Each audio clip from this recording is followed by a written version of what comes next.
That's really important what you've just said there, because that's a scenario where it's the computer said no.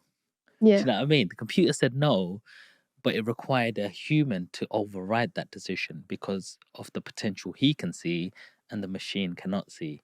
He can see this, young, well presented young lady. She's got a vision. She's got something new to bring to the market, and maybe he thought, actually, why do you think he chose you? What were the factors do you think that sold it to him?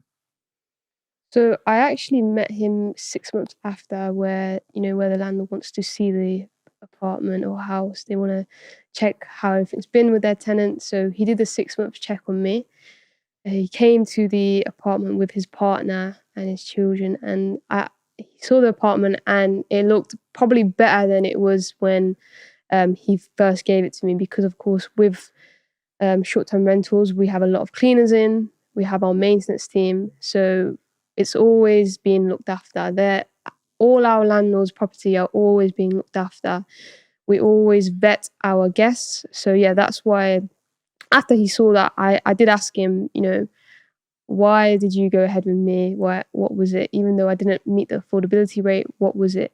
He said to me it was the communication, so and the confidence as well. So, and especially the communication. So when I was going back and forth with him on WhatsApp, on calls, I was replying to him on good time. I was being professional with everything. And he actually told me his previous tenant was horrible with communication. They weren't paying rent on time. He'd have to chase him. There was also a language barrier. So he said to him, communication was a massive thing. I think that's why he went ahead with me, because I was making sure that I was being as professional as possible. So, yeah. Amazing, great. I'm sure a lot of people in the audience right now can probably say, do you know what? I might not have the best cards right now. It may not look like the odds are stacked in my favor, Yeah. but things can happen if my attitude is right, if I communicate well, present myself well, and that maybe that's 50% of the job done. Would you agree? Yeah, I do agree 100%. It comes with I think he saw the drive I had. I was really I just wanted to take that action. I was really determined to get this first deal. I had a lot of no's before that, and I just thought to myself, this is not going to be another no. I was just tired of the no's. So, how do you see failures when you was getting all these no's? What made you get back up, and how did you determine that you wasn't going to get another no? Really?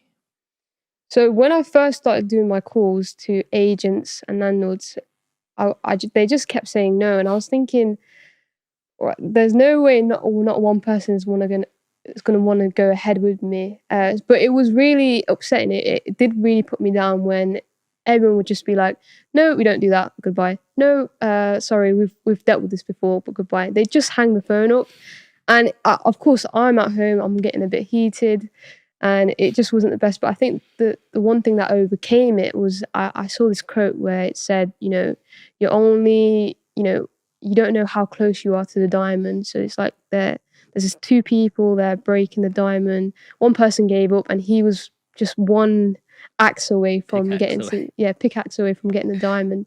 So I saw that, and I thought, I don't know if I give up today, I don't know whether I could have gotten the yes tomorrow. So I think that helped me to make sure to stay consistent and just be persistent.